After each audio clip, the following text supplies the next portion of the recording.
এই দোয়া পড়লে আরশের উপর থেকে আপনার ম্যাটার সেটেল করে দিবে কে?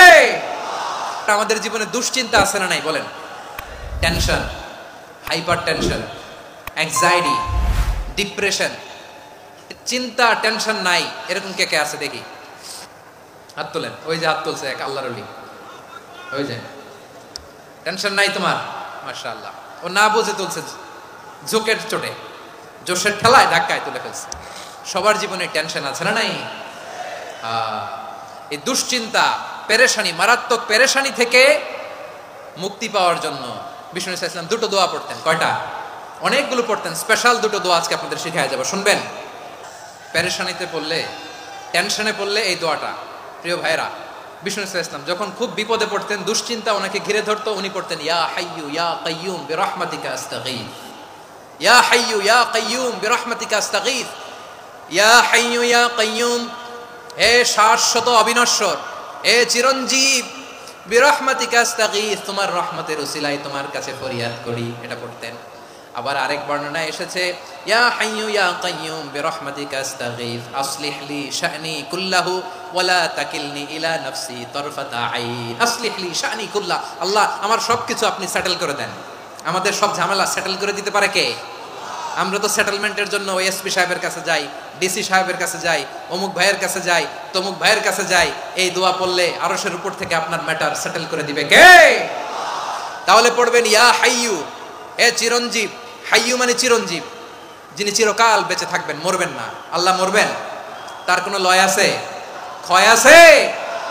সূরা রহমানে আল্লাহ বললেন কুল্লু মান আলাইহা ফানি ওয়া ইয়াবকা ওয়াজহু রাব্বিকা যুল জালালি ওয়াল ইকরাম ফাবিআইয়ি আলাই রাব্বিকুমা তুকাযিবান। জমিনে যা আছে সব ফান, ভ্যানিশ হয়ে যাবে, নিশ্চিহ্ন হয়ে যাবে, শেষ হয়ে যাবে, সব বিলুপ্ত হয়ে যাবে, একজন ছাড়া। জোরে বলেন তিনি কে? ইয়া হাইয়ু, আমার সাথে আওয়াজ করে পড়েন ইয়া হাইয়ু ইয়া কাইয়ুম, ইয়া হাইয়ু ইয়া কাইয়ুম বিরহমাতিকা আস্তাগীথ আসলিহ লি শা'নি কুল্লা ওয়ালা তাকিলনি ইলা নাফসি তরফাতা আইন। এভাবে দোয়া করলে আপনাকে বিপদ মুক্ত করবে কে? এই দোয়াটা কেন পছন্দ আল্লাহর কাছে?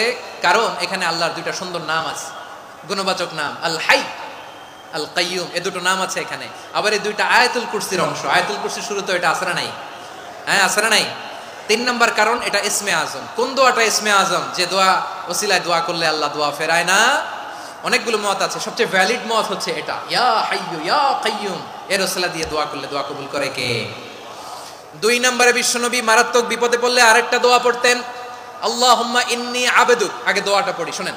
আল্লাহুম্মা ইন্নী আবদুক ওয়া ইবনু আবদিক ওয়া ইবনু আমাতিক নাসিয়াতি বিয়াদিক মাদিন ফিয়া হুকমুক আদলুন ফিয়া কাদাউক আসআলুকা বিকুল্লি ইসমিন হুয়া লাক সাম্মাইতা বিহি নাফসাক আও আনসালতাহু ফি কিতাবিক আও আল্লামতাহু আহাদাম মিন খালকিক আও ইস্তা'সারতা বিহি ফি ইলমিল গায়বি ইনদাক আন তাজআলাল কুরআনা রাবিআ কলবি ওয়া নূরা সাদরি ওয়া জালাআ হুজনি ওয়া যাহাবা হাম্মি। সুবহানাল্লাহ পড়েন।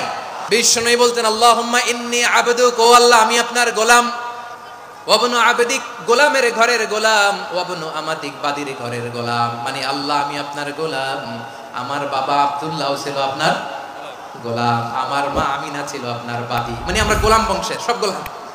নিজের এর চেয়ে আর ছোট করে আল্লাহর কাছে উপস্থাপন করা যায় আমার ভাইয়েরা? কথা কি বুঝতেছেন? নিজেকে এর চাইতে ছোট, নগণ্য আর তুচ্ছ করে আল্লাহর সাথে প্রেজেন্ট করা যায়?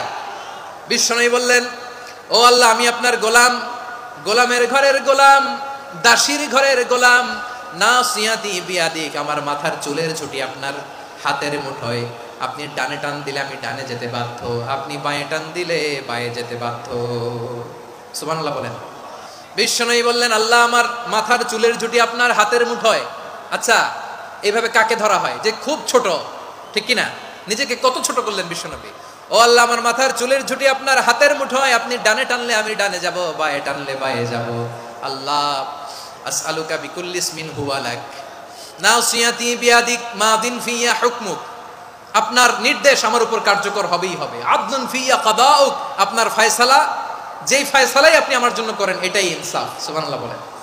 আমরা আল্লাহর ফায়সালায় সন্তুষ্ট হতে চাই না। কত কমপ্লেইন, আল্লাহ তুমি এটা দিলা না, ওইটা পাইলাম না, ওইটা হইল না রে, এরকম অভিযোগ কমপ্লেইন আমাদের আছে না নাই? আর বিশ্বনবী বলতেন আদলুন ফিয়া কাদাউ, আল্লাহ আমার জন্য তোমার যেটা ফায়সালা এটাই সবচেয়ে শ্রেষ্ঠ ইনসাফ, এর চেয়ে ইনসাফ আর হতে পারে। এভাবে কায়মনোবাক্যে আল্লাহর কাছে বিশ্বনবী দোয়া করতেন।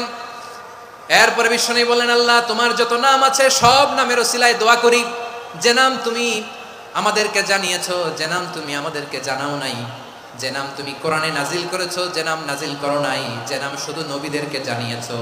আর আল্লাহর এমন কিছু চমৎকার চমৎকার সুন্দর সুন্দর নাম আছে, এই নামগুলো রব্বুল আলামিন কাউকে জানাবে না। সুবহানাল্লাহ বলেন। আমরা তো 99 নাম জানি, 100 নাম জানি আল্লাহ, কিন্তু আল্লাহর এমনও কিছু নাম আছে যেগুলো আল্লাহ বিশ্বনবীরও জানায় নাই। এগুলো আল্লাহ ইলমুল গায়বে রেখে দিয়েছেন। দোয়ার সময় বলবেন, আল্লাহ তোমার যেই নামগুলো জানি, যেগুলো জানি না, যেগুলো কোরআনে আছে, যেগুলো নাই, যেগুলো নবীরে খাস ভাবে জানাইছো ওগুলোর উসিলায়, যেগুলো কোনোদিন জানাবাও না তোমার ওই নামের উসিলাও তোমার কাছে চাই। আল্লাহ কোরআনকে আমার হৃদয়ের বসন্ত বানাও, আমার বক্ষের জ্যোতি বানাও, আমার চিন্তা দুশ্চিন্তা তুমি দূর করে দাও। বিশ্বনবী বললেন, এই কালিমাগুলো, এই বাক্যগুলো পড়ে যদি কেউ আল্লাহর কাছে ফরিয়াদ করে, তার হৃদয় থেকে দুশ্চিন্তা কাটিয়ে দিবে কে?